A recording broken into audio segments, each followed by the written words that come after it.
ठीक है, स्टार्ट करते हैं। So in last class we were last class में हम लोगों ने क्या क्या पढ़ा था, आयनाइजेशन थेरेपी, इलेक्ट्रॉन एफिनिटी वगैरह पढ़ा था। और उसके बाद हमारा उस लास्ट टॉपिक हमारा बचा था ट्रेंड्स इन मेटालिक बिहेवियर। तो we were talking about metallic behaviour कि कैसे मेटालिक बिहेवियर चेंज होता है इन अ प्रोडक्ट।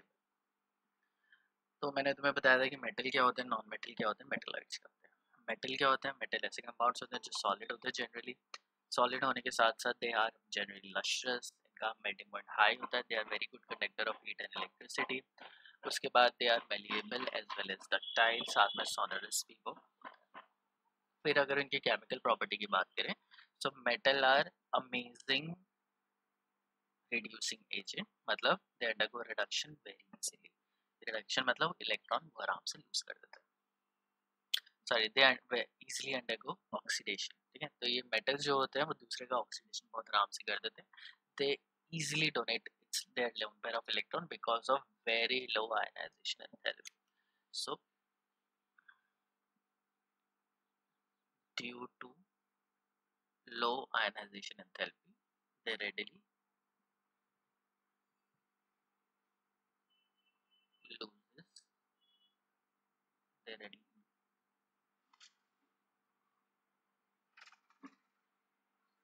their इलेक्ट्रॉन, तो वो बहुत आराम से इलेक्ट्रॉन दे देते हैं। ठीक है, और अगर हमें पता करना हो कि कौन सबसे अच्छा मेटल है तो हम लोग किससे जज करेंगे? हम लोग उसकी मेटालिक प्रॉपर्टी से जज नहीं करेंगे कि वो देखने में कैसा है। फिजिकल प्रॉपर्टी से कोई भी मेटल जज नहीं होता। मेटल्स को जज करने के लिए हम लोग उनकी केमिकल प्रॉपर्टी से देखते हैं कि कौन ज़्यादा मेटालिक है, कौन ज़्यादा अच्छा मेटल है और कौन बेकार मेटल है। ठीक है, चाहे उसकी फिजिकल प्रॉपर्टी उसको कॉन्ट्राडिक्ट ही क्यों ना करे। Then we come to the non metals. तो नॉन मेटल्स क्या होते हैं? इसके उल्टे होते हैं। Generally most of the non metals are gases. तो गैसेस हैं, कुछ सॉलिड भी हैं। ये ऑब्वियसली इनके ऊपर लस्टर नहीं होता है। ठीक है, बहुत ख़राब से दिखते हैं। उसके बाद they are very bad conductor of heat and electricity. और इनका मेल्टिंग पॉइंट भी क्या होगा? बहुत कम होगा। बहुत कम इसलिए होगा क्योंकि मेटल क्या होते हैं, बहुत सारे मेटल मेटल बॉन्ड्स बनाते हैं। अगर मेटल मेटल बॉन्ड्स बहुत ज़्यादा बनाएंगे तो ऑब्वियसली उनको हीट करके इतनी ज़्यादा एनर्जी चाहिए होगी उनको गैस में कन्वर्ट करने के लिए, जो कि हम लोग इससे पहले पढ़ चुके हैं कि मेटल हार्ड क्यों होते हैं, मेटल हार्ड क्यों होंगे, मेटल का मेल्टिंग पॉइंट हाई क्यों होगा, वो उनके मेटल मेटल बॉन्ड्स की वजह से होगा, जो कि अभी मैं फिर से रिपीट करूँगा। Then we come to the metalloids. तो मेटेलाइट्स क्या होता है? मेटेलाइट्स ऐसे कंपाउंड्स होते हैं जो मेटल की तरह भी बिहेव करते हैं और नॉन मेटल की तरह भी बिहेव करते हैं। सो हम लोग बोल रहे थे कि मेटालिक कैरेक्टर कैसे इंक्रीज और डिक्रीज होगा। सो मेटालिक कैरेक्टर जैसे मैंने बताया था कि मेटल को जज करना है तो उसकी टेंडेंसी टू लूज इलेक्ट्रॉन पे हम लोग जज करेंगे।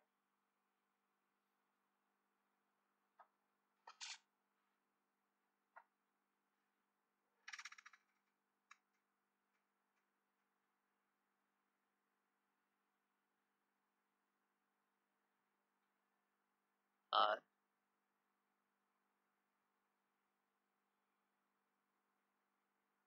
ठीक, तो एलिमेंट्स जो आराम से इलेक्ट्रॉन दे देते हैं वो अच्छे मेटल होते हैं।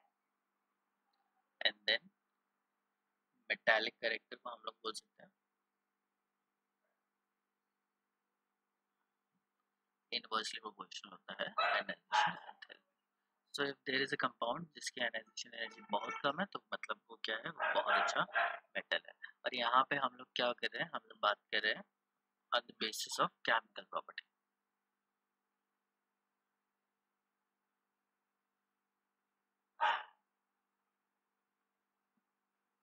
केमिकल प्रॉपर्टीज की बेसिस पे हम लोग बता रहे हैं कि मेटल कैसा है। तो जैसे आयनाइजेशन इंक्रीज या डिक्रीज होगी उसी तरीके से मेटालिक कैरेक्टर भी इंक्रीज डिक्रीज होगा।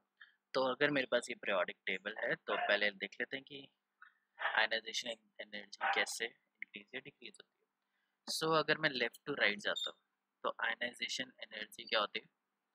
इंक्रीज होगी। और डाउन द ग्रुप जाऊंगा तो आयनाइजेशन एनर्जी क्या होगी? डिक्रीज होगी। पता ही है यहाँ पे क्या होता है? साइज बड़ा होता है एंड देन साइज क्या होने लग जाता है? छोटा होने लग जाता है। अगर किसी भी एटम का बहुत छोटा साइज है तो ऑब्वियसली उसका जो इफेक्टिव न्यूक्लियर चार्ज होगा वो बहुत ज़्यादा होगा, उसमें से इलेक्ट्रॉन निकालना उतना ही ज़्यादा मुश्किल हो जाएगा। डाउन द ग्रुप हम लोग बात करते हैं तो डाउन द ग्रुप साइज और बड़ा होता जाता है।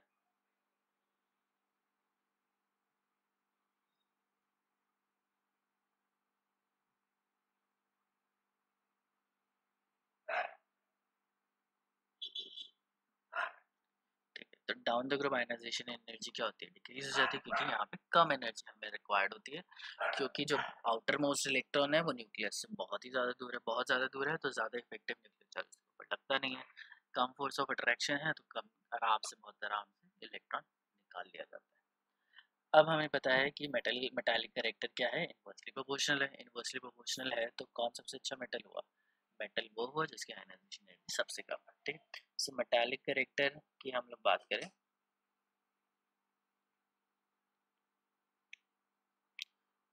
तो down the group metallic character क्या होता है, इंक्रीजेस, ऐसे इंक्रीजेस, और मेटालिक कैरेक्टर यहाँ से डिक्रीज होता है। तो एस ब्लॉक का मेटालिक कैरेक्टर क्या होता है, सबसे अच्छा होता है, और पी ब्लॉक का सबसे कम होता है। और हमें पता ही है कि भाई करके ये सारे नॉन मेटल हैं और ये सारे मेटल्स हैं, तो पता ही चल रहा है कि मेटालिक कैरेक्टर यहाँ से यहाँ पे डिक्रीज हो रहा है। तो थोड़ा सा कॉमन सेंस भी हम लोग यहाँ पे यूज कर सकते हैं। और फिर मैंने तुम्हें यहाँ पे फिजिकल प्रॉपर्टी के हिसाब से भी दिखाया था कि कैसे हम फिजिकल प्रॉपर्टीज के हिसाब से देखें तो कैसे पता चलेगा कि कौन अच्छा है कौन बुरा है। तो वो हमें इस तरीके से दिख रहा है कि ये जो पीछे वाले ये 4 कंपाउंड्स हैं ये तो बहुत ही बुरे मेटल है, तो इनको हम लोग कंसिडर करेंगे ये नॉन मेटल्स है। और फिर यहाँ से हमें पता चल रहा है कि डाउन द ग्रुप क्या हो रहा है, मेटालिक कैरेक्टर इंक्रीज हो रहा है, और यहाँ से मेटालिक कैरेक्टर क्या होता जा रहा है, डिक्रीज होता जा रहा है, क्योंकि साइज बहुत ज़्यादा छोटा है और उस छोटे साइज में से इलेक्ट्रॉन निकालना हमारे लिए बहुत ही ज़्यादा मुश्किल है। Now we talk about an interesting case of sodium and magnesium. Sodium magnesium aluminium. So अगर हम लोग बात करें हार्डनेस, अब ये मुझे कंपाउंड बता रहा है, ये जो मुझे मेटालिक ट्रेंड है ये बता रहा है कि sodium is a better metal than magnesium, ऐसा ही है। लेकिन अगर हम लोग बात करें हार्डनेस की, then sodium can be cut using knife. Knife से हम लोग सोडियम को काट सकते हैं, नाइफ या ब्लेड कुछ भी ले लो, हम लोग जनरली ब्लेड यूज करते हैं लैब्स वगैरह में। तो अगर नाइफ अवेलेबल नहीं है और इतना भी सॉफ्ट नहीं होता कि केक की तरह कट गया, थोड़ा सा हार्ड होता है, और ब्लेड जनरली उसके लिए थोड़ा सा शार्प नाइफ चाहिए होती है। अगर नाइफ इतनी शार्प नहीं है तो उसको अच्छे से काट नहीं पाती, तो बेस्ट होता है ब्लेड यूज करना। सो मेटल क्या होने चाहिए, सॉलिड होना चाहिए। मेटल क्या होने चाहिए, हार्ड होना चाहिए। मेटल की स्ट्रेंथ भी बहुत ज़्यादा होनी चाहिए, यही हम लोगों ने पढ़ा है, वही मेटल अच्छा होता है। लेकिन केमिकल प्रॉपर्टी हमें बता रही है कि सोडियम ज़्यादा अच्छा मेटल है देन मैग्नीशियम, वो तो है। लेकिन फिर ऐसा क्या प्रॉब्लम है सोडियम के साथ कि वो इतना अच्छा मेटल है फिर भी सॉफ्ट क्यों है। तो क्वेश्चन ये आता है कि sodium even being very good metal, sodium बहुत अच्छा मेटल है, उसके बाद भी वो सॉफ्ट क्यों होता है। और जो हार्डनेस है वो इंक्रीज होती है from going left to right. तो अगर मैं हार्डनेस का ट्रेंड की बात करूँ तो हार्डनेस इंक्रीजेस, कहाँ लिखूँ यार,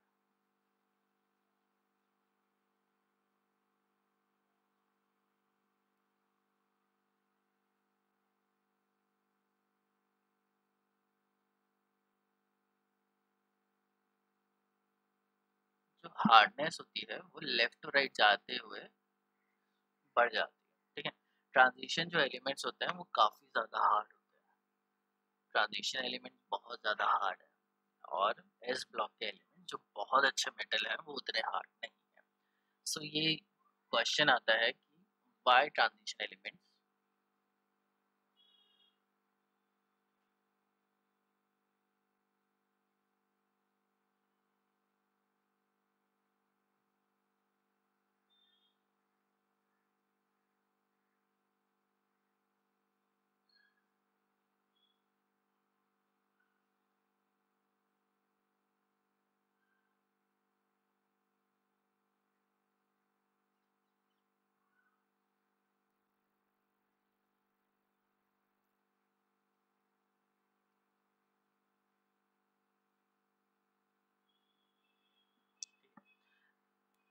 ऐसा क्या है कि एस ब्लॉक के एलिमेंट्स वो ज़्यादा अच्छे मेटल है फिर भी वो सॉफ्ट है, और डी ब्लॉक के एलिमेंट जो उतने अच्छे मेटल नहीं है फिर भी वो हार्ड है। तो ये जो हार्डनेस का जो कॉन्सेप्ट है वो हमें दिख रहा है कि मेटालिक करेक्टर के अपोजिट है। सो क्या रीज़न है? तो मेटालिक करेक्टर तो हमने देख लिया कि जो सबसे जल्दी इलेक्ट्रॉन देगा वो ज़्यादा अच्छा मेटल है। हार्डनेस डिपेंड करती है मेटल मेटल बॉन्ड्स पे।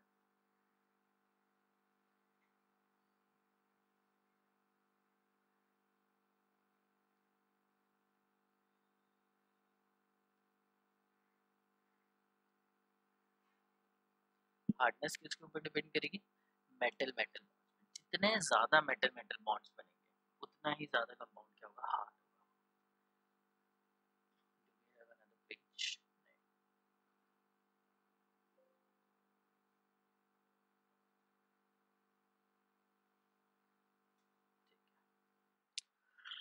होगा। तो यहाँ पे हम लोग बात कर रहे हैं कि हार्डनेस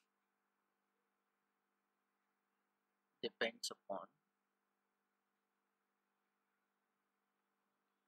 मेटल मेटल बॉन्ड्स। कितने मेटल मेटल बॉन्ड्स बन सकते हैं उसके ऊपर डिपेंड करता है। जो एस ब्लॉक के एलिमेंट्स हैं जैसे फर्स्ट ग्रुप हो गया, मैं कोई और ले लेते हैं।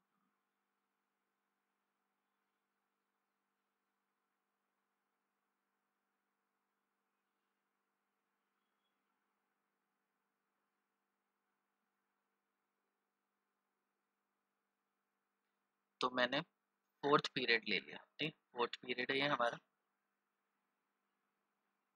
तो फोर्थ पीरियड में पोटेशियम है, कैल्शियम है, स्कैंडियम है। इसमें से जो सबसे सॉफ्ट है वो पोटेशियम है। पोटेशियम सबसे ज़्यादा सॉफ्ट है। अब ये सबसे ज़्यादा सॉफ्ट है क्योंकि ये मिनिमम सबसे कम बना रहा है। अब मेटल मेटल बॉन्ड डिपेंड करते हैं कि कितने वैलेंस इलेक्ट्रॉन्स हैं। So metal metal bonds depends upon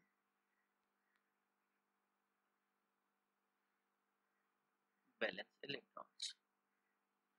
तो जैसे पोटेशियम है और पोटेशियम के पास एक इलेक्ट्रॉन है, दूसरे पोटेशियम के पास भी एक इलेक्ट्रॉन है, तो वो क्या बना लेंगे? एक मेटल मेटल यहाँ पे बॉन्ड बना। ठीक है, अगर हम लोग कैल्शियम की बात करते हैं तो कैल्शियम के पास दो वैलेंस इलेक्ट्रॉन है, तो कैल्शियम दो बॉन्ड बनाएगा। ठीक है, एक इधर से एक इधर से। तो एक कैल्शियम कितने बॉन्ड से जुड़ा है? दो बॉन्ड से जुड़ा है। और यहाँ पे एक पोटेशियम कितने बॉन्ड से जुड़ा है? सिर्फ अकेले एक बॉन्ड से जुड़ा है। तो किसको तोड़ना मुश्किल होगा? कैल्शियम को, क्योंकि यहाँ पे कैल्शियम को अलग करने के लिए हार्डनेस में क्या है कि हम लोग उसके ऊपर कुछ फोर्स अप्लाई करेंगे और वो टूट के अलग अलग हो जाएगा। तो कैल्शियम को अगर मुझे अलग अलग करना है, इसके एटम्स को अलग अलग करना है, तो दो बॉन्ड तोड़ने पड़ेंगे। वेरस पोटेशियम को अगर मुझे तोड़ना है तो पोटेशियम को तोड़ने के लिए मुझे सिर्फ एक बॉन्ड तोड़ना पड़ेगा। तो मतलब क्या है कि पोटेशियम को तोड़ने के लिए मुझे लेस एनर्जी रिक्वायर्ड होगी और कैल्शियम को तोड़ने के लिए ज़्यादा एनर्जी रिक्वायर्ड होगी। ठीक है, स्कैंडियम में चलते हैं तो इसके पास तीन वैलेंस इलेक्ट्रॉन, चार, पाँच, छः, सात, आठ, नौ, 11, 12। ठीक है, तो नंबर ऑफ वैलेंस इलेक्ट्रॉन्स क्या हो रहे हैं? बढ़ते ही चले जा रहे हैं।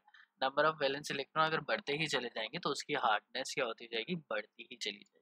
ठीक है, लेकिन होता क्या है कि basically metal metal bonds depends on valence electron, और वो मोस्ट प्रेफरेबली अनपेड इलेक्ट्रॉन होने चाहिए।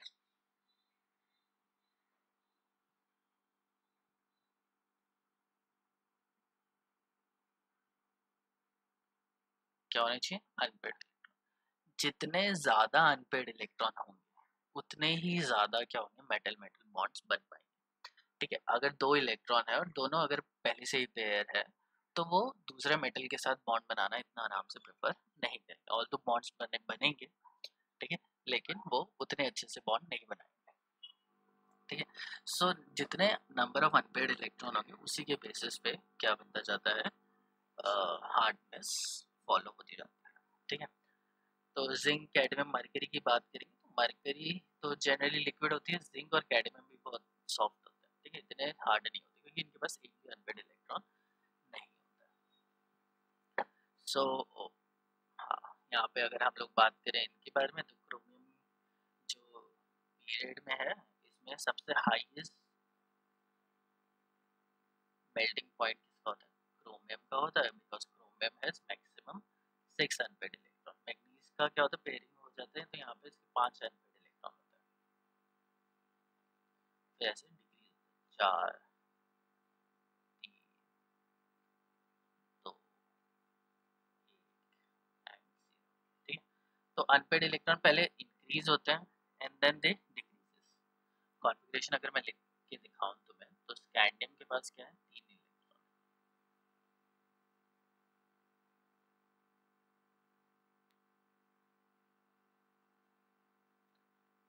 तो स्कैंडियम की कॉन्फ़िगरेशन ये होगी। ठीक है, फिर टाइटेनियम डालेंगे तो टाइटेनियम यहाँ पे आ जाएगा, फिर वेनेडियम एक और इलेक्ट्रॉन, फिर क्रोमियम एक और इलेक्ट्रॉन। बट क्रोमियम की कॉन्फ़िगरेशन क्या होती है, D5S1, तो ये एक इलेक्ट्रॉन क्या होता है यहाँ से यहाँ आ जाता है। तो कितने अनपेड इलेक्ट्रॉन दिख रहे हैं, 6, 5 इधर और एक इधर। उसके बाद मैग्नीज की बात करें तो मैग्नीज में क्या होता है, ऐसी कॉन्फ़िगरेशन होती है तो उसके अनपेड इलेक्ट्रॉन 5 हो जाते हैं। फिर आयरन में फिर एक पेयर होगा, फिर कोबाल्ट में फिर से पेयर होगा, निकल में और पेयर होगा, कॉपर में और पेयर होगा, तो इधर से इधर इधर आ जाएगा और फिर जिंक में कंप्लीट। ठीक, तो इससे हमें पता चल रहा है कि वैलेंस इलेक्ट्रॉन भी उतने ज़्यादा इंपॉर्टेंट नहीं होते जितने ज़्यादा इंपॉर्टेंट होते हैं unpaired electron. Obviously valence electron ज़्यादा होंगे तो वो बॉन्ड ज़्यादा बनाएगा, लेकिन वो जो बॉन्ड होंगे वो इतने स्ट्रॉन्ग नहीं होंगे, वो आराम से टूट जाएंगे। लेकिन अगर जितने ज़्यादा अनपेड इलेक्ट्रॉन होंगे उतने ही ज़्यादा क्या होगा, उसका मेल्टिंग या बॉइलिंग पॉइंट होगा। तो ये क्लियरली हमें पता चल रहा है। इसी वजह से जो सोडियम है जिसके पास क्या है, एक इलेक्ट्रॉन वैलेंस इलेक्ट्रॉन है, और मैग्नीशियम जिसके पास 2 इलेक्ट्रॉन है, तो magnesium can form 2 metal metal bonds, whereas sodium can form only 1 metal metal bond। इससे हमें क्या पता चल रहा है कि magnesium is stronger than sodium, या फिर सोडियम क्या है, सॉफ्ट है एज कम्पेयर टू मैग्नीशियम। ना similar concept is use, same ही कॉन्सेप्ट यूज होता है किस केस में, in case of melting point.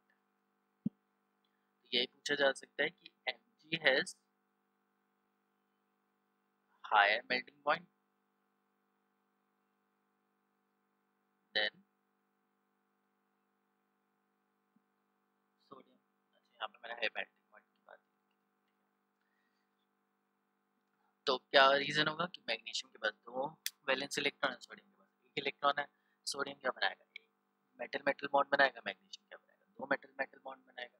और अगर उसको मेल्ट करना है तो उनके बॉन्ड्स को दूर दूर करना पड़ेगा, तो बॉन्ड को दूर दूर करने के लिए ज़्यादा एनर्जी चाहिए होगी, ज़्यादा एनर्जी चाहिए मतलब मेल्टिंग पॉइंट भी क्या है, ज़्यादा होगा। सो ये दोनों क्वेश्चन, हार्डनेस और हाई मेल्टिंग पॉइंट, दोनों का जो आंसर है वो डिपेंड करता है कितने मेटल मेटल बॉन्ड्स वो बना पाता है। ज़्यादा मेटल मेटल बॉन्ड होंगे तो 2 चीज़ें लिख सकते हैं यहाँ पे कंक्लूसिवली, कि more number of valence electron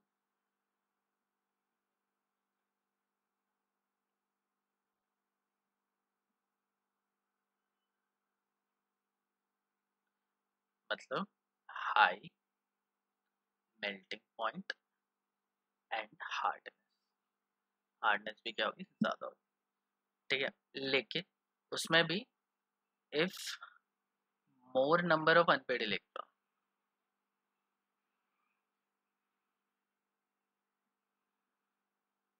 अगर ज़्यादा नंबर ऑफ अनपेड इलेक्ट्रॉन है तो ऑटोमेटिकली क्या हो जाएगा, higher melting point and hardness, तो वो और भी ज़्यादा हो जाएगा। ठीक है, अगर 1 या 2 या 3 तुम्हारे पास हैं तो तुम इजीली देख सकते हो कि कितने वैलेंस इलेक्ट्रॉन है, लेकिन जैसे जैसे तुम्हारे वैलेंस इलेक्ट्रॉन और ज़्यादा बढ़ते जाएंगे उतनी ज़्यादा हार्डनेस और मेल्टिंग पॉइंट बढ़ती जाएगी। और अगर ज़्यादा अनपेड इलेक्ट्रॉन है तो उसमें से तुम चेक कर सकते हो कितने अनपेड इलेक्ट्रॉन, ज़्यादा वैलेंस इलेक्ट्रॉन है तो उसमें से चेक कर सकते हो कि कितने अनपेड इलेक्ट्रॉन है। जितने ज़्यादा अनपेड इलेक्ट्रॉन होंगे उतनी ज़्यादा हार्डनेस होगी। और अगर हम लोग नॉर्मली अगर हम लोग बोलें तो हार्डनेस यहाँ से यहाँ पे पहले इंक्रीज होती है और फिर वो क्या हो जाती है, डिक्रीज। ठीक है, हार्डनेस।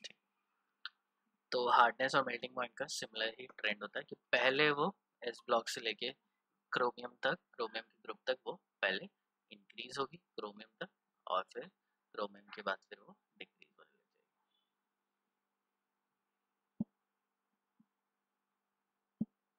लेकिन अगर मैं पोटेशियम जिसके पास एक अनपेड इलेक्ट्रॉन है और जिंक जिसके पास 0 अनपेड इलेक्ट्रॉन है, इन दोनों के बारे में बात करूँ तो जिंक का जो मेल्टिंग पॉइंट होगा वो ज़्यादा होगा। ज़्यादा किसके लिए होगा? क्योंकि उसके पास 10 वैलेंस इलेक्ट्रॉन है। तो मेटल मेटल बॉन्ड्स तो होंगे लेकिन इतने स्ट्रॉन्ग नहीं होंगे।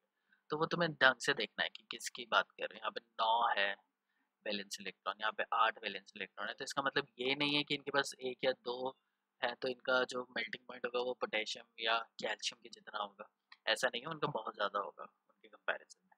लेकिन बस मैं बता रहा हूँ कि वो पहले इंक्रीज करता है फिर डिक्रीज करता है, लेकिन डिक्रीमेंट इतना ज़्यादा नहीं होता जितना यहाँ पे। मेरे पास वैल्यूज़ नहीं है तो मैं दिखा नहीं सकता कि कितना है। बस ये बता सकता हूँ कि जिंक, कैडमियम, ये निकल वगैरह इन सब का इतना कम मेल्टिंग पॉइंट या इतना कम हार्डनेस नहीं होता जितना पोटेशियम या कैल्शियम का होगा। ठीक है, let's move ahead. Now will talk about the redox behaviour. अब रेडॉक्स बिहेवियर क्या होता है? रेडॉक्स बिहेवियर होता है, अब हम लोगों को क्या करना है, हमें फाइंड आउट करना है कौन रिड्यूसिंग एजेंट है, कौन ऑक्सीडाइजिंग एजेंट है, कौन सा एलिमेंट क्या ऑक्सीडेशन स्टेट दिखा रहा है, पॉजिटिव दिखाएगा, नेगेटिव दिखाएगा, इलेक्ट्रॉन लेने की टेंडेंसी रखेगा या इलेक्ट्रॉन देने की टेंडेंसी रखेगा। इन्हीं टेंडेंसी के बेसिस पे हम लोग फाइंड आउट करेंगे कौन अच्छा रिड्यूसिंग एजेंट है और कौन बुरा रिड्यूसिंग एजेंट है, या कौन स्ट्रॉन्ग ऑक्सीडाइजिंग एजेंट है, कौन बैड ऑक्सीडाइजिंग एजेंट है। ठीक है, तो रेडॉक्स बिहेवियर, तो रेडॉक्स का पहले किससे बना है? रेडॉक्स। रेडॉक्स का मतलब क्या है?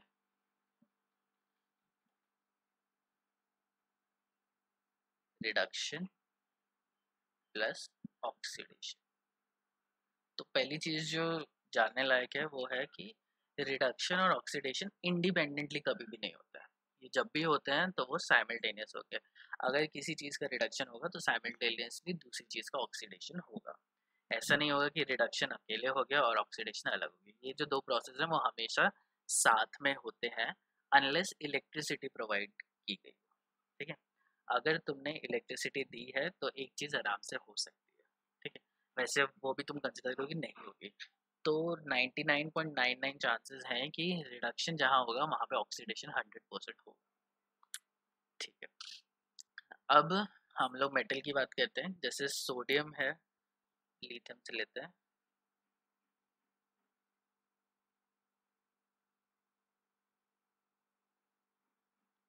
तो इसके पास एक वैलेंस इलेक्ट्रॉन है, इसके पास 2 है, इसके पास 3 है, इसके पास 4 है, 5, 6, 7, 8। तो नियॉन जो गैस है इसके पास 8 वैलेंस इलेक्ट्रॉन है, ऑक्टेट कंप्लीट है। तो इसकी जो ऑक्सीडेशन स्टेट होगी वो 0 होगी, मतलब ये कभी भी ऑक्सीडेशन स्टेट नहीं शो करेगा, ना ही पॉजिटिव शो करेगा ना ही नेगेटिव करेगा। हाँ, ज़ेनॉन जो नीचे आती हुई जो गैस है जिसकी आयनाइजेशन एनर्जी कम हो जाती है वो ज़रूर दिखा देगा पॉजिटिव ऑक्सीडेशन स्टेट, बट अभी उसकी बात नहीं कर रहे हैं। लिथियम के पास एक इलेक्ट्रॉन है तो वो एक इलेक्ट्रॉन देना ज़रूर प्रेफर करेगा, तो वो कौन सी ऑक्सीडेशन स्टेट दिखाएगा? +1। बेरिलियम कौन सी दिखाएगा? 2 इलेक्ट्रॉन दे देगा, नोबल गैस कॉन्फ़िगरेशन मिल गई। बोरॉन क्या करेगा? 3 इलेक्ट्रॉन दे देगा, तो +3 ऑक्सीडेशन स्टेट। ठीक है, फ्लोरीन के पास 7 इलेक्ट्रॉन है, एक मिल जाएगा तो -1 ऑक्सीडेशन स्टेट। क्लोरीन को 2 मिल, ऑक्सीजन को 2 मिल जाएंगे तो -2। नाइट्रोजन, और इधर थोड़ा सा पंगा होता है कि नाइट्रोजन -3 तो मैक्सिमम नेगेटिव है, -3 के अलावा ये कुछ भी और दिखा सकती है डिपेंडिंग अपॉन कि क्या कंपाउंड्स बनाया है। ऑक्सीजन और फ्लोरीन का तो ये कंफर्म ही है कि ऑक्सीजन और फ्लोरीन कभी भी -1, फ्लोरीन का तो 100% है कि वो -1 के अलावा कोई और ऑक्सीडेशन स्टेट दिखा ही नहीं सकता, क्योंकि फ्लोरीन से ज़्यादा इलेक्ट्रोनेगेटिव एलिमेंट पूरे पीरियोडिक टेबल में नहीं है। ठीक है, तो फ्लोरीन को कितना इलेक्ट्रॉन चाहिए? एक ही इलेक्ट्रॉन चाहिए, तो मैक्सिमम ऑक्सीडेशन स्टेट -1 दिखा सकता है। और उसके बाद कि फ्लोरीन से ज़्यादा इलेक्ट्रोनेगेटिव एलिमेंट ही नहीं है, तो जो ज़्यादा इलेक्ट्रोनेगेटिव एलिमेंट होंगे वही दूसरे से इलेक्ट्रॉन छीनेंगे, उसी दूसरे से इलेक्ट्रॉन ले लेंगे। अब फ्लोरीन से ज़्यादा इलेक्ट्रोनेगेटिव है नहीं, एलिमेंट नहीं है, तो फ्लोरीन की एक ही ऑक्सीडेशन स्टेट होती है, वो -1 थी। सो ये एक इम्पॉर्टेंट पॉइंट है, why fluorine only shows 2 oxidation state, जो कि है -1 एंड 0। 0 कब होगा? जैसे फ्लोरीन गैस में। ठीक है, और -1 कब होगा? हमेशा फ्लोराइड में, और फ्लोराइड के अलावा कुछ बना नहीं सकता। तो इसका आंसर क्या होगा कि fluorine being the most electronegative element of the periodic table, पूरे periodic table का सबसे electronegative element होने की वजह से fluorine only gains electron, fluorine सिर्फ इलेक्ट्रॉन गेन करता है। फ्लोरीन के अलावा कोई और एलिमेंट नहीं है जो फ्लोरीन से इलेक्ट्रॉन ले ले, क्योंकि जो ये सोडियम है, ये फ्लोरीन है। तो सोडियम क्या करेगा, इसकी आयनाइजेशन एनर्जी कम है, इस इलेक्ट्रोनेगेटिविटी की बात करें तो फ्लोरीन की इलेक्ट्रोनेगेटिविटी ज़्यादा है, तो सोडियम इसको इलेक्ट्रॉन दे देगा। ठीक है, ऑक्सीजन और फ्लोरीन की बात करें तो ऑक्सीजन और फ्लोरीन में से भी फ्लोरीन ज़्यादा इलेक्ट्रोनेगेटिव है, तो फ्लोरीन इलेक्ट्रॉन ले लेगा, ये F नेगेटिव बना लेगा और ऑक्सीजन +1 बना लेगा। प्रॉब्लम है ऑक्सीजन के साथ। अब ऑक्सीजन,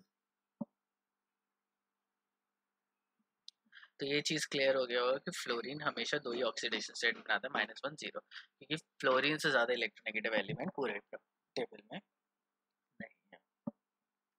अब दूसरी चीज़ क्या है कि oxygen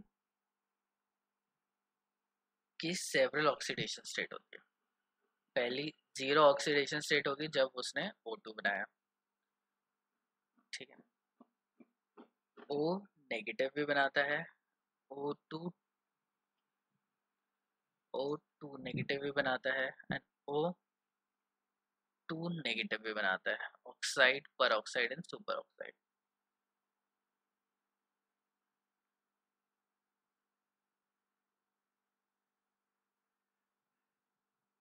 O2 negative is oxide, O2 negative जिसमें ऑक्सीडेशन स्टेट क्या है, +1, सॉरी -1, यहाँ पे ऑक्सीडेशन स्टेट -2, तो ये हो गया पर ऑक्साइड एंड O2 नेगेटिव जिसमें ऑक्सीडेशन स्टेट है -12 इज सुपर ऑक्साइड।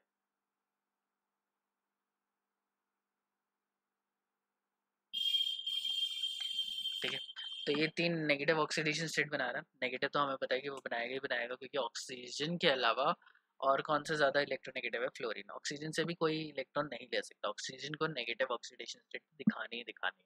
और सबसे ज़्यादा स्टेबल कौन सा होता है, वो O2 नेगेटिव होता है, और इसीलिए वो इसमें मोस्टली 90% ऑफ द कंपाउंड्स में तुम्हें इसमें दिखेगा। अब क्या बचा, ऑक्सीजन +1 ऑक्सीडेशन भी दिखाता है एंड ऑक्सीजन +2 ऑक्सीडेशन स्टेट भी दिखाता है, और दोनों ऑक्सीडेशन स्टेट फ्लोरीन के साथ ही मिल सकती है, क्योंकि fluorine is the only element जिसकी इलेक्ट्रोनेगेटिविटी ऑक्सीजन से ज़्यादा है। बाकी सारे एलिमेंट्स की जो इलेक्ट्रोनेगेटिविटी है वो ऑक्सीजन से कम है, तो वो ऑक्सीजन से इलेक्ट्रॉन नहीं ले सकते। सिर्फ फ्लोरीन ही ऐसा एक एलिमेंट है जो इलेक्ट्रॉन ऑक्सीजन से ले सकता है। ठीक है, सो कब लेगा, जैसे O2 F2 बनेगा तो उसमें +2 ऑक्सीडेशन स्टेट हो गई, OF2 बनेगा तो यहाँ पे +2 ऑक्सीडेशन स्टेट हो गई। पर ऑक्साइड कब बनेगा, जब H2O2 या ROR टाइप के कंपाउंड्स बनते हैं, तब वहाँ पे -1 ऑक्सीडेशन स्टेट होती है। KO2 या NaO2, ये जब कंपाउंड्स बनते हैं तो इनके अंदर सुपर ऑक्साइड होता है। ठीक है, नॉट एट ऑल इम्पॉर्टेंट, अभी इम्पॉर्टेंट नहीं है, बस मैं मुझे बताने का, तुम्हें बताने का सिर्फ यही मोटिव है कि ये याद रहना चाहिए कि फ्लोरीन सिर्फ नेगेटिव ऑक्सीडेशन स्टेट दिखाएगा या 0 दिखाएगा फ्लोरीन में, उसके अलावा कभी भी पॉजिटिव ऑक्सीडेशन स्टेट फ्लोरीन नहीं दिखा सकता। ऑक्सीजन सिर्फ नेगेटिव ऑक्सीडेशन स्टेट दिखाएगा, लेकिन प्लस ऑक्सीडेशन स्टेट कब दिखाएगा, जब वो किसके साथ हो, फ्लोरीन के साथ। ठीक है, अब बचते हैं दो कंपाउंड्स। नाइट्रोजन भी इलेक्ट्रोनेगेटिव है तो वो -3 मैक्सिमम नेगेटिव ऑक्सीडेशन स्टेट दिखा सकता है, लेकिन ये भी वेरिएबल ऑक्सीडेशन स्टेट दिखाता है। -3 के बाद -2 -1 0 0 कब N2 गैस में, फिर +1 +2 +3 एंड +5 भी दिखा सकता है जब हमारे पास कंपाउंड हो HNO3 नाइट्रिक एसिड। तो नाइट्रोजन की भी वेरिएबल ऑक्सीडेशन स्टेट होती है, वो बहुत सारी ऑक्सीडेशन स्टेट दिखा सकता है डिपेंडिंग अपॉन कि किसके साथ वो अटैच हुआ है। अगर नाइट्रोजन ऑक्सीजन या फ्लोरीन के साथ अटैच हुआ है तो वो पॉजिटिव ऑक्सीडेशन स्टेट दिखाएगा, और बाकी जितने भी एलिमेंट्स हैं उन सब के साथ वो नेगेटिव ऑक्सीडेशन स्टेट ही दिखाएगा। So basically it depends upon कि इलेक्ट्रोनेगेटिविटी डिफरेंस कितना है। और कार्बन क्या होता है, ये सिर्फ इलेक्ट्रॉन शेयर करता है, तो ये -4 भी दिखा सकता है, +4 भी दिखा सकता है। तो इन कुछ कंपाउंड्स की जैसे कार्बन और नाइट्रोजन, ये इनकी थोड़ी वेरिएबल ऑक्सीडेशन स्टेट हो जाती है डिपेंडिंग ऑन कि क्या कंपाउंड बनाया है, किस एलिमेंट के साथ अटैच हुआ है। लेकिन मैक्सिमम पॉजिटिव ऑक्सीडेशन स्टेट उनका, इसका जो ग्रुप नंबर हो उसी के बेसिस पे होगा। ठीक है, तो अब यहाँ पे हम लोग पता चल गया कि एस ब्लॉक के जो स्टार्टिंग के एलिमेंट्स हैं या पी ब्लॉक का जो 13th ग्रुप है वो हमेशा क्या दिखाते हैं, +1 +2 और +3 ऑक्सीडेशन स्टेट ही वो दिखाएंगे। अब अगर आयनाइजेशन एनर्जी की बात करें तो आयनाइजेशन एनर्जी इनकी क्या होती है, लो होती है, और इनकी आयनाइजेशन एनर्जी क्या होती है, हाई। ये क्या प्रेफर करेंगे, इलेक्ट्रॉन गेन करना प्रेफर करेंगे, और ये इलेक्ट्रॉन डोनेट करना प्रेफर करेंगे। सो जो इलेक्ट्रॉन जल्दी दे देता है वो कौन होता है, मेटल होता है। तो हमें पता ही है मेटल कौन होता है, जो बहुत आराम से इलेक्ट्रॉन देता है। तो लो आयनाइजेशन एनर्जी मतलब क्या है, टेंडेंसी टू लूज इलेक्ट्रॉन बहुत ज़्यादा है। ठीक है, सो इन ये क्या कर रहे हैं, ऑक्सीडेशन कर रहे हैं, तो ये बहुत स्ट्रॉन्ग रिड्यूसिंग एजेंट।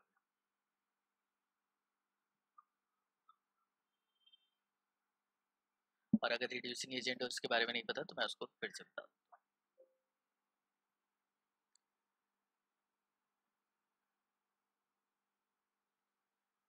तो फॉर एग्जांपल मेरे पास है Na+Cl के पास NaCl। ठीक है, Na twice of Na plus या Na प्लस हाफ Cl। अब इसमें क्या है कि Na किस में कन्वर्ट हुआ है, Na पॉजिटिव। Na इसको मैं लिखूं तो Na+1 Cl -1। ठीक है, यहाँ पे ऑक्सीडेशन स्टेट सोडियम की कितनी थी, 0, और वो इंक्रीज होगी +1। तो ऑक्सीडेशन स्टेट जब इंक्रीज होती है तो वो क्या होता है, ऑक्सीडेशन।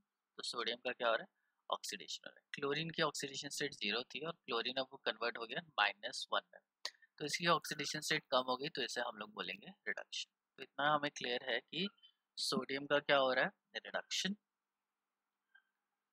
और क्लोरीन का क्या हो रहा है, ऑक्सीडेशन।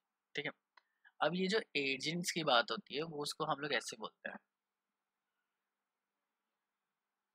हाँ ठीक, उल्टा लिख दिया मैंने। सोडियम का क्या हो रहा है, ऑक्सीडेशन, एंड क्लोरीन का हो रहा है रिडक्शन। ठीक, और इसको मैं ऑक्सीडाइजिंग एजेंट और रिड्यूसिंग एजेंट ऐसे बोला जाता है,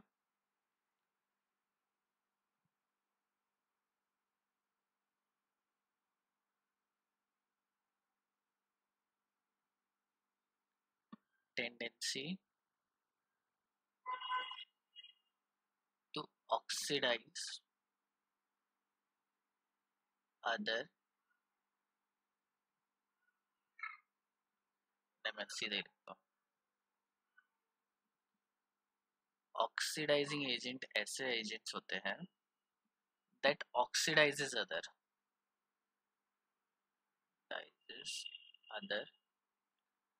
एंड itself undergoes रिडक्शन। ठीक है, ऑक्सीडाइजिंग एजेंट कौन से होंगे, ऐसे एजेंट्स होंगे जो खुद का रिडक्शन कर लेते हैं और दूसरे को ऑक्सीडाइज करें। तो ऑक्सीडाइजिंग एजेंट क्या करेगा, दूसरे का ऑक्सीडेशन करेगा।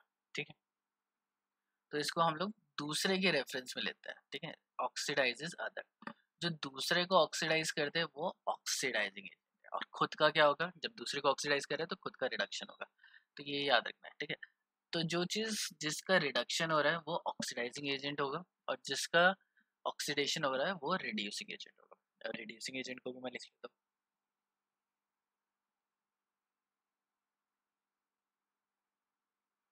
वो होगा जो that reduces other species and itself undergoes oxidation. ठीक है, तो खुद का ऑक्सीडेशन होगा दूसरे को रिड्यूस करके। तो तुम्हें देखना है कि किसका रिडक्शन हो रहा है किसका ऑक्सीडेशन हो रहा है। तो रिड्यूसेस अदर, दूसरे को रिड्यूस करना, तो इसका रिडक्शन हो रहा है तो सोडियम ने करा है, तो सोडियम हो गया रिड्यूसिंग एजेंट। ठीक है, जो भी उसका हो रहा है वो उसके उल्टा लिख देना। पहले यहाँ पे लिखना है कि इसका ऑक्सीडेशन हो रहा है तो ये रिड्यूसिंग एजेंट है, और इसका रिडक्शन हो रहा है तो ये है ऑक्सीडाइजिंग एजेंट। सिंपल। ठीक है, तो ये हमें लिखना है। अब किसका ऑक्सीडेशन होता है, किसका रिडक्शन होता है? तो जो मेटल्स हैं आर अंडरगो ऑक्सीडेशन। मेटल हमेशा ऑक्सीडेशन दिखाएंगे। क्यों दिखाएंगे? Because they have tendency to lose electron. इनकी टेंडेंसी होती है कि ये इलेक्ट्रॉन लूज करते हैं। और क्यों इनकी टेंडेंसी है? Because of low ionisation energy. Low ionisation energy है, प्लस एक या दो या तीन इलेक्ट्रॉन देके उनका ऑक्टेट कंप्लीट हो रहा है, तो वो ऑक्टेट डेफिनेटली कंप्लीट करना प्रेफर करेंगे। सो जो एस ब्लॉक के एलिमेंट होते हैं वो बहुत स्ट्रॉन्ग रिड्यूसिंग एजेंट होता है। अब नॉन मेटल की बात करें, non metals like fluorine, oxygen और ये fluorine oxygen are very strong oxidising agent. तुम्हें यहीं से पता चल रहा है ऑक्सीडेशन क्या होता है? Addition of oxygen. तो ऑक्सीजन या एडिशन ऑफ इलेक्ट्रोनेगेटिव एलिमेंट, कभी भी इलेक्ट्रोनेगेटिव एलिमेंट किसी भी चीज के अंदर ऐड होगा तो उसका ऑक्सीडेशन ही हो रहा है, मतलब दूसरे का ऑक्सीडेशन हो रहा है। लेकिन ऑक्सीजन और फ्लोरीन का क्या होगा? रिडक्शन होगा, वो इलेक्ट्रॉन गेन कर लेंगे। So non metal they have high electronegativity and negative electron gain enthalpy. ठीक है, इलेक्ट्रॉन एफिनिटी क्या होती है? नेगेटिव होती है। सो रेडिली गेन इलेक्ट्रॉन, तो ये एकदम से इलेक्ट्रॉन गेन कर लेंगे।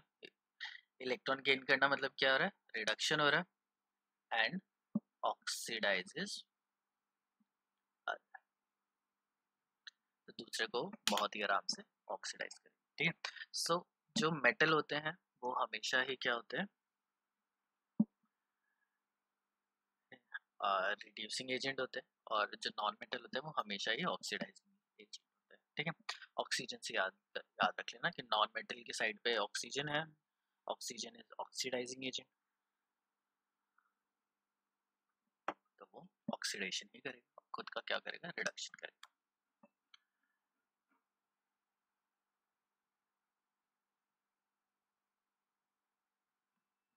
तो यहाँ पे लिखा हुआ है विद लो आयनाइजेशन एनर्जी, जिनकी आयनाइजेशन एनर्जी कम होती है।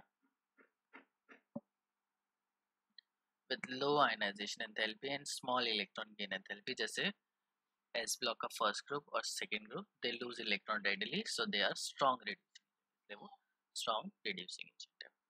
ऐसे एलिमेंट जिनकी आयनाइजेशन एनर्जी बहुत हाई होती है और लार्ज इलेक्ट्रॉन एफिनिटी होती है, मतलब negative negative large electron affinity होती है, तो उनका क्या होता है? वो नॉन मेटल होते हैं, जैसे 6 ग्रुप 7 ग्रुप, मतलब ऑक्सीजन और फ्लोरीन वाला ग्रुप। ये इलेक्ट्रॉन जल्दी से गेन करेंगे and they act as oxidising agent और खुद रिड्यूस हो जाएंगे। ठीक है, तो इसको तुम्हें देखना है। अब यहाँ पे हम लोग बात करेंगे ग्रुप नंबर और लोएस्ट और हाईएस्ट ऑक्सीडेशन स्टेट। तो जो हाईएस्ट ऑक्सीडेशन स्टेट होगी वो होगी इक्वल टू ग्रुप नंबर। जो ग्रुप नंबर है उतनी ही उनकी हाईएस्ट हाईएस्ट ऑक्सीडेशन स्टेट होती है। And lowest oxidation state is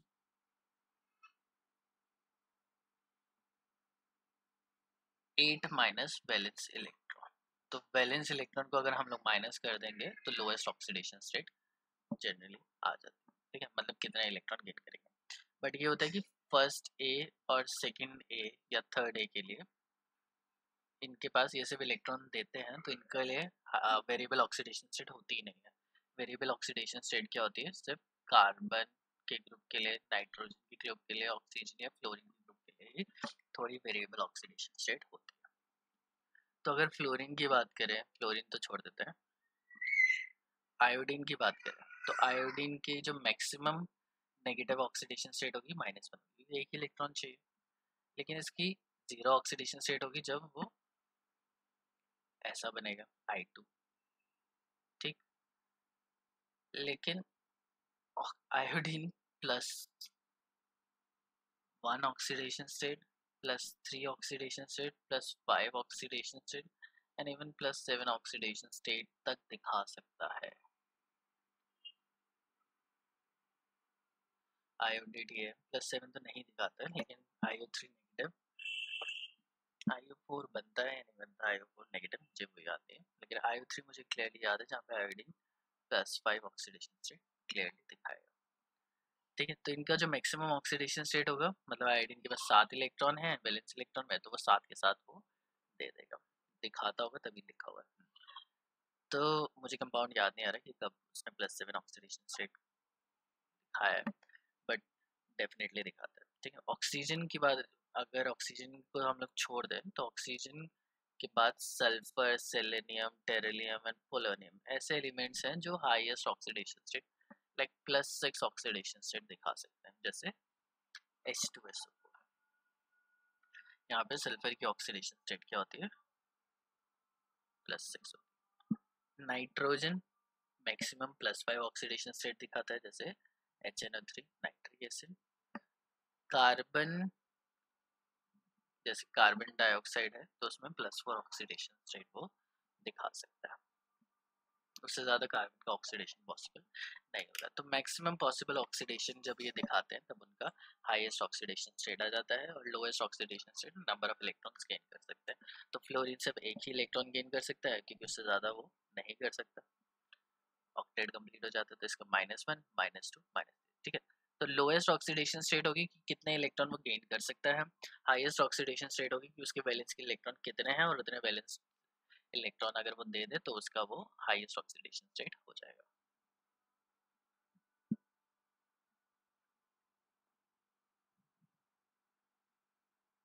उल्टा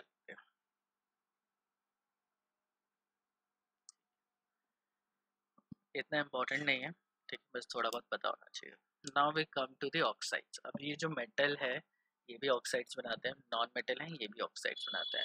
अब इन ऑक्साइड्स का क्या नेचर होता है, पहली चीज़ जो ये मेटल होते हैं, मेटल्स जो होते हैं ये बेसिक होते हैं।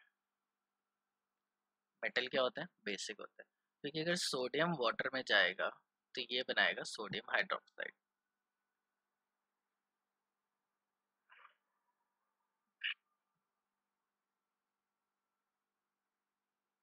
एक दो, तो Na जब सोडियम में डिसॉल्व होगा तो it forms NaOH plus H2, और NaOH क्या है, NaOH टूट जाता है, वाटर में ही है तो उसको अलग अलग कर देता है, Na plus plus OH negative plus half of H2। ठीक है, अब OH नेगेटिव होने की वजह से ये क्या है, बेस है, क्योंकि सोडियम वाटर में जैसे ही डिसॉल्व होता है तो वो बेस बना देता है। तो मोस्टली जो मेटल होते हैं वो हमेशा बेसिक ही होते हैं, क्योंकि अगर वो वाटर में जाएंगे, वाटर के साथ रिएक्ट करेंगे, लाइक सारे कंपाउंड्स डायरेक्टली वाटर के साथ रिएक्ट नहीं करते हैं, सारे मेटल वाटर के साथ रिएक्ट नहीं करते हैं, लेकिन नॉर्मली कंडीशन में अगर वो रिएक्ट करते हैं, जैसे सोडियम जो बहुत ही ज़्यादा वॉलेंटली रिएक्ट करता है, लिथियम, पोटेशियम, ठीक है, और दूसरे जो सेकंड ग्रुप के हैं इनको हमेशा हम लोग बेसिक बोलते हैं, बिकॉज ये वाटर के साथ रिएक्ट करके हाइड्रोक्साइड ही देते हैं, और जब भी हाइड्रोक्साइड प्रोड्यूस होंगे वो हमेशा ही बेसिक। आयरन जैसे है, आयरन भी वाटर के अंदर डिसॉल्व होकर आयरन हाइड्रोक्साइड बना लेता है। आयरन हाइड्रोक्साइड जब बनता है तो तुम जैसे अगर तुम नॉर्मल पानी की बात करो, जैसे बीरपुर में तो आयरन की अमाउंट बहुत ज़्यादा होती है पानी में, तो आयरन क्या है, मेटल है, तो आयरन अगर बहुत ज़्यादा अमाउंट में है तो वो क्या होगा, पानी में डिसॉल्व है। अब वो क्या होगा, धीरे धीरे प्रेसिपिटेट होता है, और प्रेसिपिटेट किस फॉर्म में होता है, क्योंकि वो पानी में है तो आयरन हाइड्रोक्साइड की फॉर्म में प्रेसिपिटेट होगा।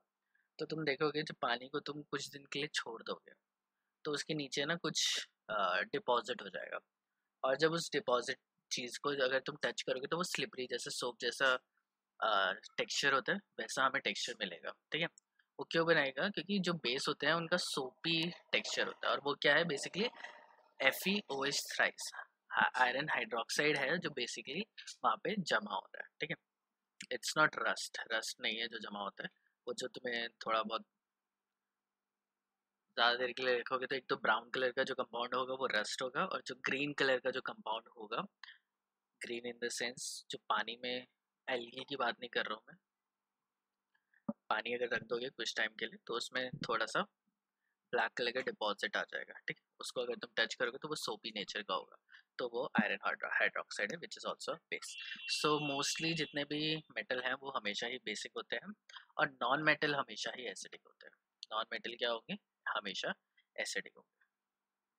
सो नॉन मेटल ऑक्साइड जैसे कार्बन डाइऑक्साइड है, तो कार्बन डाइऑक्साइड वाटर के साथ रिएक्ट करके कार्बोनिक एसिड बनाएगा, H2CO3, या SO2 है, SO3 है प्लस H2 SO4 बना लेगा, तो सल्फ्यूरिक एसिड, कार्बोनिक एसिड, ये सारे एसिड्स हैं। तो ये जब वाटर में डिसॉल्व होंगे तो ये ऐसे H प्लस आयन प्रोड्यूस करेंगे। सो नॉन मेटल क्या होते हैं, ज़्यादातर एसिडिक होते हैं, और जो मेटल होते हैं वो जनरली बेसिक होते हैं। इनका जो ऑक्साइड होता है, अच्छा मैंने यहाँ पे ऑक्साइड ही बताया, ऑक्साइड का एग्जाम्पल ही लिया है। तो जैसे Na2O है, KO2 है, ठीक है, ये सब क्या होते हैं, वाटर के अंदर डिसॉल्व होते हैं और हाइड्रोक्साइड प्रोड्यूस करते हैं, तो दे आर ऑल। अब दूसरी चीज़ क्या है कि हम लोगों ने AOC और BRI वाला कॉन्सेप्ट भी पढ़ा था। तो AOC क्या है, acidic oxidising and covalent basic reducing ion. तो जो नॉन मेटल होते हैं वो कोवलेंट ऑक्साइड्स बनाते हैं,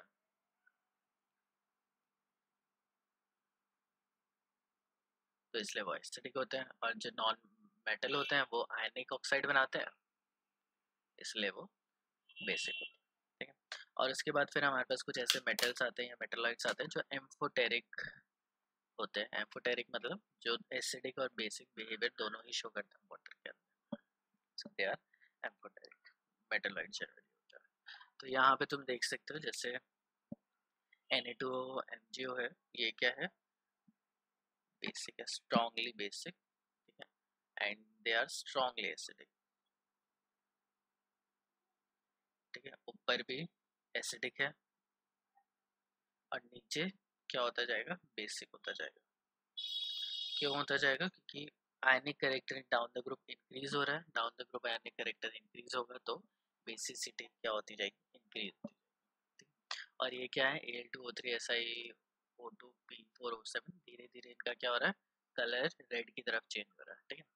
तो अगर लिटमस पेपर पे अगर हम लोग देखते हैं तो लिटमस पेपर पे रेड कलर शो करता है एसिड, एंड ब्लू कलर क्या शो करता है, बेस, ठीक है। तो उसी बेसिस पे यहाँ पे कलर के हिसाब से तुम्हें दिखा रखा है कि N2O5SO3Cl2O7 बहुत ही ज़्यादा एसिडिक है, जिनका थोड़ा सा वॉयलेट या पिंक कलर है वो कम एसिडिक है। दोनों ही नॉन मेटल है तो ये भी एसिडिक तो है ही। Al2O3 थोड़ा बीच में आ रहा है, मतलब वो एम्फोटेरिक है। SbO5 बेसिक है और Bi2O3 भी बेसिक है, ठीक है। तो इलेक्ट्रोनेगेटिविटी डाउन द ग्रुप होती है, डिक्रीज होती है, तो एसिडिक करेक्टर भी क्या होता जाएगा, डाउन द ग्रुप डिक्रीज होता जाएगा, क्योंकि जो ऑक्साइड बनेंगे वो कम कोवलेंट होंगे और ज़्यादा आयनिक होंगे। तो BRI और AOC के बेसिस पे हम लोग देख सकते हैं। या फिर अगर हम लोग मेटल ऑक्साइड का एसिडिक करेक्टर देखेंगे तो acidity increases from left to right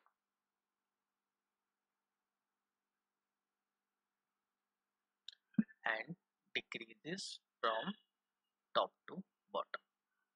top to bottom पे जाते हुए एसिडिटी क्या होती जाएगी, डिक्रीज करती जाएगी, और इसको उल्टा भी लिख सकते हो बेसिसिटी की फॉर्म में। ये तो कुछ बताने की जरूरत नहीं है, वही है कि नोबल गैसेस तो कुछ नहीं करती हैं, इसके आगे जो भी एस ब्लॉक के एलिमेंट होते हैं ये इलेक्ट्रॉन लूज करते हैं, और इधर जो होते हैं वो इलेक्ट्रॉन गेन करते हैं, ठीक है। अब next we have question, using condensed electronic configuration write the equation representing the formation of ion of the following elements. अब आयोडीन है तो आयोडीन की इलेक्ट्रॉनिक कॉन्फ़िगरेशन लिखोगे, जो भी आएगा तो वो P5 आएगा, तो P5 आएगा तो वो एक इलेक्ट्रॉन करके गेन करके 6 बना देगा, ठीक है। ये होमवर्क है तुम लोगों के लिए, इसकी इलेक्ट्रॉनिक कॉन्फ़िगरेशन लिखनी है। पोटेशियम है, पोटेशियम में तुम देखोगे कि 4s1 आएगा, तो वो एक इलेक्ट्रॉन देके नोबल गैस कॉन्फ़िगरेशन। इंडियम कहाँ आता है, ये +3 ऑक्सीडेशन स्टेट ये शो करेगा, ये एल्यूमिनियम वाले ग्रुप में। तो इसको तुम अच्छे से देख लेना, कॉन्फ़िगरेशन लिख लेना और उसके बाद वो कर देना। अब बाकी नेक्स्ट क्लास में हम लोग करते हैं, ठीक है। थोड़ा सा बचा है डी ब्लॉक के एलिमेंट्स और उनका इलेक्ट्रॉनिक कॉन्फ़िगरेशन, और उसके बाद फिर थोड़ा बहुत हम लोग क्वेश्चंस करेंगे, ठीक है। बाकी हम लोग कल करते हैं।